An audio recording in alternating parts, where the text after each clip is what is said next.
Hello everyone, welcome back to medicology nursing services. आप सभी साथियों का आपके अपने YouTube channel medicology nursing services में फिर से स्वागत है। सो फ्रेंड्स, जैसा कि आप लोग थंबनेल पढ़ के आए होंगे कि आज हम सीएचओ की वैकेंसी के बारे में बात करने वाले हैं कि जो न्यू वैकेंसी है वो कब तक आ सकता है और जो पुराना वैकेंसी है उसका क्या हो रहा है। ठीक है, कंप्लीट जानकारी हम वीडियो के माध्यम से आपके साथ कवर करेंगे, तो वीडियो में लास्ट तक बने रहिएगा। और यदि आप मेडिकोलॉजी नर्सिंग सर्विसेज पर पहली बार आए हैं तो चैनल को ज़रूर सब्सक्राइब कर लीजिएगा। नर्सिंग प्रोफेशन से रिलेटेड हर एक अपडेट आपको मेडिकोलॉजी नर्सिंग सर्विसेज प्रोवाइड करवाते हैं, तो अप टू डेट रहने के लिए चैनल पे बने रहिएगा। चलिए आज आगे बढ़ते हैं हमारी अपडेट की ओर। तो फ्रेंड्स, जितना भी सीएचओ का अभी तक वैकेंसी आया हुआ है उसका सारा जानकारी आपको मेडिकोलॉजी नर्सिंग सर्विसेज प्रोवाइड करवाते हुए आ रहे हैं। ठीक है, तो आगे जो सीएचओ का जो वैकेंसी है, देखिए अभी मैं आपको बता देता हूं कि रिसेंटली अभी सीएचओ का जो वैकेंसी निकला हुआ था उसमें से अभी ओनली सीसीएच वाले बच्चों को यहां पे रिक्रूट किया गया है। मतलब उनको स्टडी सेंटर के लिए और स्टडी के प्रोग्राम के लिए उनको अप्रोच किया गया है। बाकी अभी जो डायरेक्ट सीएचओ वाले बच्चे हैं उन लोगों का जो रिजल्ट है वो अभी भी पेंडिंग है। ठीक है, और बहुत सारे बच्चे ये भी पूछते रहते हैं कि सर जो डायरेक्ट सीएचओ वाले हैं उन लोगों का रिक्रूटमेंट कब होगा। ठीक है, तो मैं बता देता हूं कि कोई भी बंदा आपको नहीं बता सकता स्टूडेंट्स की उन लोगों का रिक्रूटमेंट कब तक होगा। ठीक है, सब लोग एक अपना एक्सपीरियंस ही आपके साथ शेयर कर सकते हैं कि 1 मंथ या 2 मंथ के अराउंड में आपका रिक्रूटमेंट हो सकता है। ठीक है, तो आप बिल्कुल ही बेझिझक रहिए। आप लोगों का एग्ज़ाम यदि क्लियर है और आप लोगों का रिजल्ट अच्छा आने वाला है, ठीक है, यदि आपका पेपर अच्छा गया है तो आपका रिजल्ट भी अच्छा आएगा। ठीक है, बट मैं आपको एक चीज़ बता देता हूँ कि भाई अभी आप ओनली किसी भी एक एग्ज़ाम के भरोसे मत बैठे रहना कि हमारा रिजल्ट आने वाला है। ठीक है, आपने नहीं देखा कि आपका रिजल्ट क्या रहेगा। ठीक है, तो अच्छे से और अदर एग्जाम के लिए प्रिपरेशन करते रहिएगा। ठीक है, तो ये तो हो गई कि बात की जो अभी रिसेंटली हमारा सीएचओ का जो वैकेंसी था उसके रिगार्डिंग।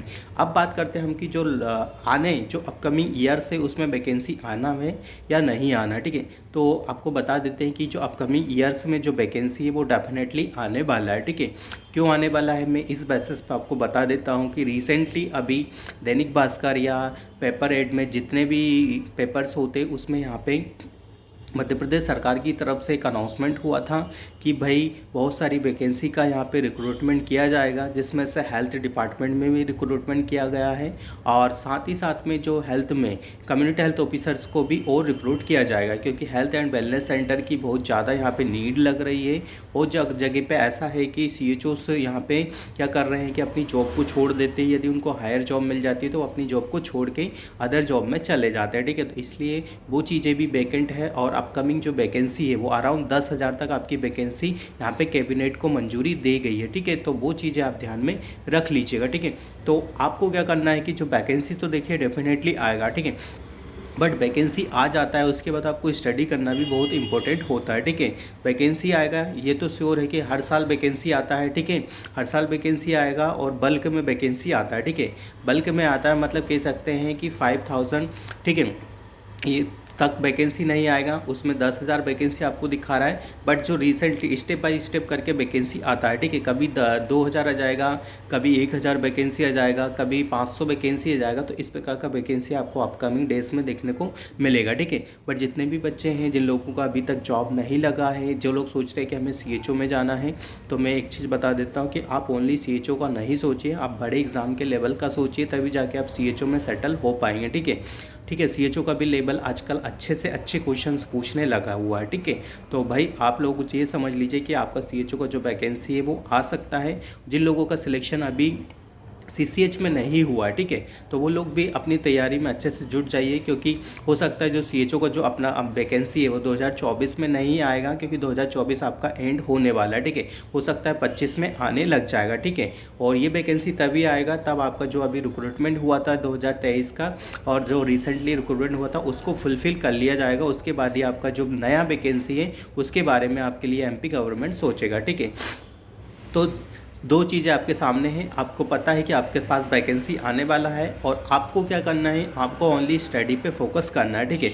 मान लीजिएगा कि आपके पास वैकेंसी आने वाला है और आपको अब स्टडी पे फोकस करना है, तो अपने स्टडी में अच्छे से प्रिपेयर हो जाइए, ठीक है। जब वैकेंसी आएगा तब स्टडी करोगे तो ये चीज़ तो आपसे पॉसिबल नहीं होगी कि उसी टाइम आप फिर सिलेक्शन ले पाओगे, ठीक है। सिलेक्शन उसी बच्चे का होता है जो लगातार कंटिन्यूसली मेहनत करेगा, कंटिन्यूसली पढ़ाई करेगा, ठीक है।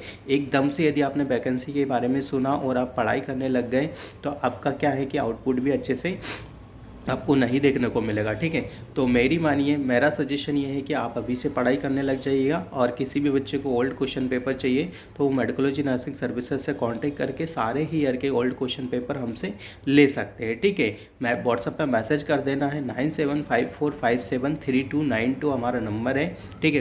कॉल करके परेशान नहीं करना है, वो सारे बच्चे कॉल करते हैं और बेवजह परेशान करते रहते हैं, ठीक है। जिनको जेन्युइनली नीड है कि हमें क्वेश्चन पेपर ही चाहिए तभी जाके वो हमें कॉल या मैसेज करना है, ठीक है। कॉल तो करना ही नहीं है, आप व्हाट्सएप पे मैसेज कर दीजिएगा, ठीक है। और सीएचओ का वैकेंसी आएगा, सीएचओ को छोड़िए, आपके पास तो और अपकमिंग जो वैकेंसी है, एम्स का वैकेंसी आने वाला है, ईएसआईसी का वैकेंसी आने वाला है, ठीक है। आरआरबी का जो आपका एग्ज़ाम है वो नियर है, तो भाई आप अपनी पढ़ाई कीजिए, ठीक है। वैकेंसीज आते रहेंगे, वैकेंसीज जाते रहेंगे, ठीक है। ये इनका काम है, रिक्रूट करना इनका काम है। बट यदि आपके पास पढ़ाई नहीं होगी तो आपके लिए कोई सा भी वैकेंसी आपसे एनएचएम स्टाफ नर्स से भी नहीं निकल पाएगा, ठीक है। तो मेक श्योर कि अपने आप को इस काबिल बनाइए कि आप कोई सा भी वैकेंसी निकाल पाओ, ठीक है। और छोटे लेवल के एग्ज़ाम के लिए नहीं सोचिए, बड़े लेवल के एग्ज़ाम के लिए सोचिए, तभी जाके आपके जो छोटे छोटे लेवल के एग्ज़ाम हैं वो कंप्लीट हो जाएंगे, ठीक है।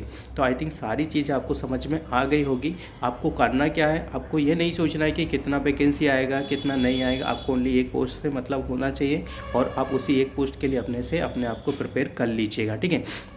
किसी भी बच्चे को रिगार्डिंग टू स्टडी या रिगार्डिंग टू नर्सिंग प्रोफेशन कुछ भी डाउट्स होता है तो वो मेडिकोलॉजी नर्सिंग सर्विसेज से कांटेक्ट करके अपने डाउट्स को हमारे साथ क्लियर कर सकता है, ठीक है। नीचे डिस्क्रिप्शन में आपको नंबर मिल जाता है, वहाँ से हमें कांटेक्ट कर सकता है। ओल्ड क्वेश्चन पेपर के लिए भी वो हमें कांटेक्ट कर सकता है। और नर्सिंग रिलेटेड हर एक अपडेट पाने के लिए आप मेडिकोलॉजी नर्सिंग सर्विसेज को फॉलो कर लीजिएगा। नीचे डिस्क्रिप्शन में आपको ग्रुप का लिंक मिलेगा ताकि आपसे हर एक जो अपडेट आती है वो मिस ना हो, ठीक है। तो हम मिलेंगे नेक्स्ट अपडेट के साथ, जब तक बने रहिए आपके अपने YouTube channel medicology nursing services पे। Thank you so much guys.